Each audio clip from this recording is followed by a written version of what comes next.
Hi, this is Zena Awesome. So today I'm gonna talk about cars.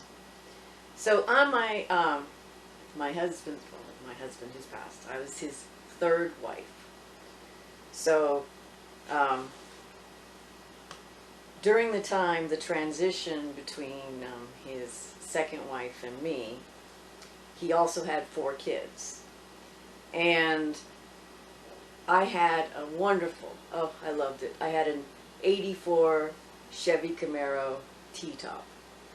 For you people that don't know what a T-top is, it was a poor man's convertible. You know, back then they didn't have all the electrical systems they have now with moonroofs and sunroofs.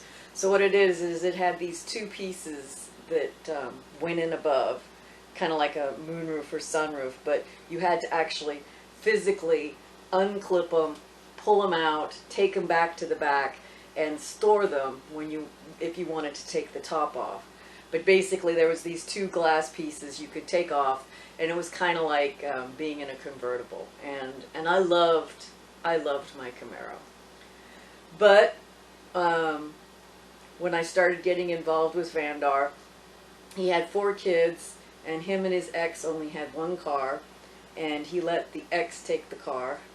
And my Camaro really wasn't very good for transporting 4 kids and such. So, decided to trade in my Camaro and go ahead and we would buy 2 new cars.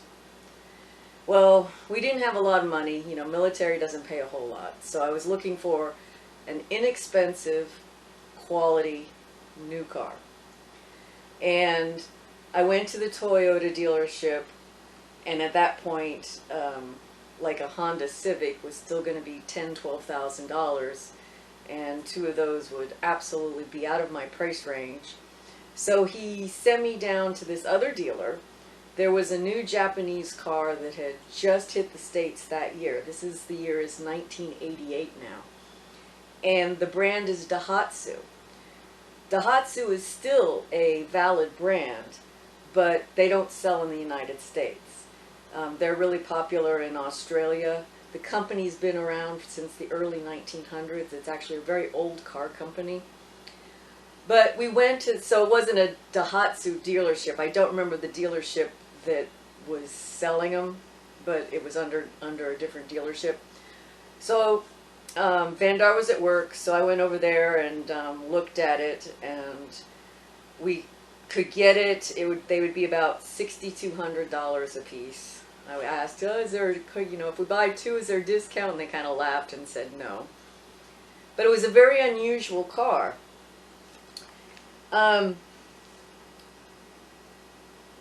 It was, it had 3 cylinders.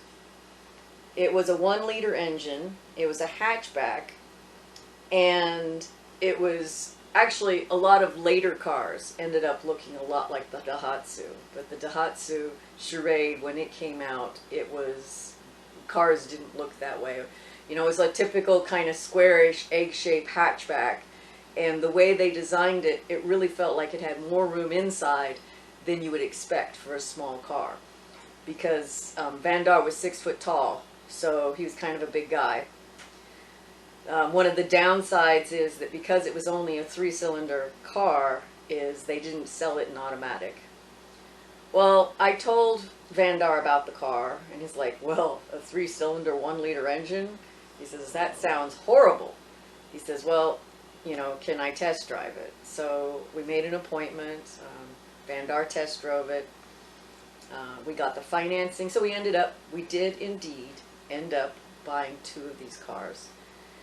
And it was great. We bought 2 cars that were stick shifts, and I traded in my car, and I have no ability to drive a stick shift. So Vandar takes me out for a quick lesson, and so I get just the basics down. And so now I got to get this stupid thing home. I remember, I don't know how many times I stalled it going home, but for the first few weeks that I drove this car, every single traffic light that would turn red, I'd be like, no, no, don't turn red. Oh crap, it turned red. Okay, don't stall. don't stall, don't stall. Because, you know, when you're learning to drive a stick, when you're putting it in gear and taking off, especially if you're on even the little bit of a hill, it takes some practice. Going out, I was stationed at Patrick Air Force Base, and if I had to, going out the front gate, if I had to sit at that traffic light, it was on a little bit of a hill. And I know that on more than one occasion, the car stalled, and I wasn't able to get it going fast enough to even make the light. You know, you got people honking their horns behind you, and you're doing the best you can. But so we bought these two cars, and we got his and hers. One was gray, one was blue, but the colors were so similar that unless you saw them sitting next to each other, they really looked like the same color. And they really looked unusual for the time. I actually remember sitting at a traffic light once, and the passenger in a pickup truck next to me rolled down his window and hollered out his window at me that it was the ugliest car he'd ever seen. You know, this is a brand new car. I mean, so we're not talking about an old beater. It's not unusual colors. It's not. He just thought it was the ugliest car that he'd ever seen. So that kind of made me smile, because I guess, you know, just like my hair now, I kind of, you know, I like to be a little different, so I thought that was kind of fun. The other thing is it really held an amazing amount of stuff. I remember that year we had gone Christmas tree shopping, and we had got, you know, a full-size Christmas tree. And again, for whatever reason, when people saw our car, everyone just seemed to hate it. They just looked at it, and everyone just thought it was so ugly. And the guy looked at it, and he's like, "Where are you going to put this tree?" And we says, "Oh, it's going to go in the back. It's going to go inside, and we're going to close it." He's like, "Ha, sure." And so we did. We took that old Christmas tree, you know, because the back seats went down, and it was flat in the back, and the whole tree fit in, and it closed, and the guy was just mystified. So we loved our Daihatsus. Got amazing gas mileage. Now, my husband, he drove like a freaking maniac. So he only got 35 miles to the gallon. I drive like a sane person, so I got 44 miles to the gallon. And again, remember, this is in 1988, when gas guzzlers are everywhere. So I find it sometimes hard today when people talk about, oh, it gets really good mileage, you know, it gets 35 or 40 miles to the gallon because it's a hybrid. And I'm like, I had that in 1988. What do you... But anyway, that's you know, so I've had good mileage cars. My van doesn't get good mileage, but I've had good mileage cars most of my life. So I had two cars. We bought them, like I said, in probably about July, I think, of '88. And then we got married in August. And then about October of 1988, I got orders to go to England. Well, you're only allowed to ship one car. Well, these cars are less than 6 months old. We were leaving in January. And so now I have two cars, I have two car payments, and I'm only going to get to take one car with me. So I talked to my mom, which is where we left from. We went up to the DC area, and that's where my mom lived, and we left the car with her, and she found somebody that would at least like make the payments. You know, they'd send me the money, that they'd at least cover the payments of the car. So that's how we ended up with these two amazing cars. At the time, they were even called like the Mercedes-Benz of the little car. It had no bells and whistles, but it was a good quality, awesome cars. We loved them.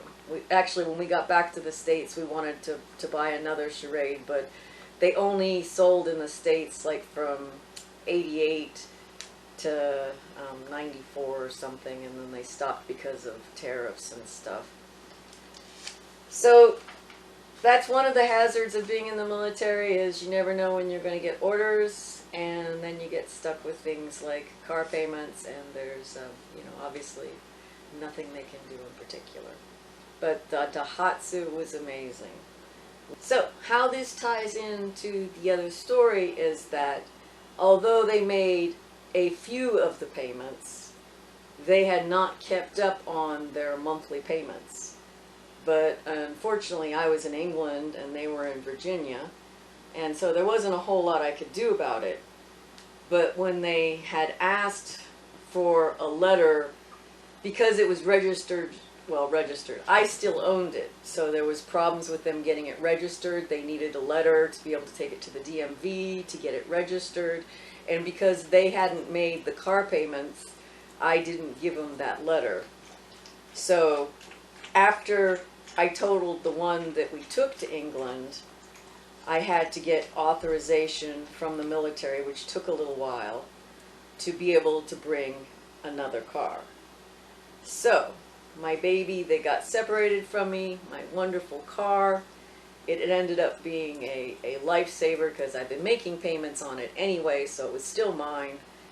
And we ended up coming back to the States to pick it up. And that is another story. I hope you enjoyed this story.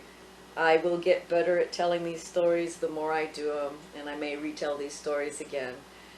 But thank you for listening. I really appreciate it, and I hope it helps break up your boredom. Have a great day.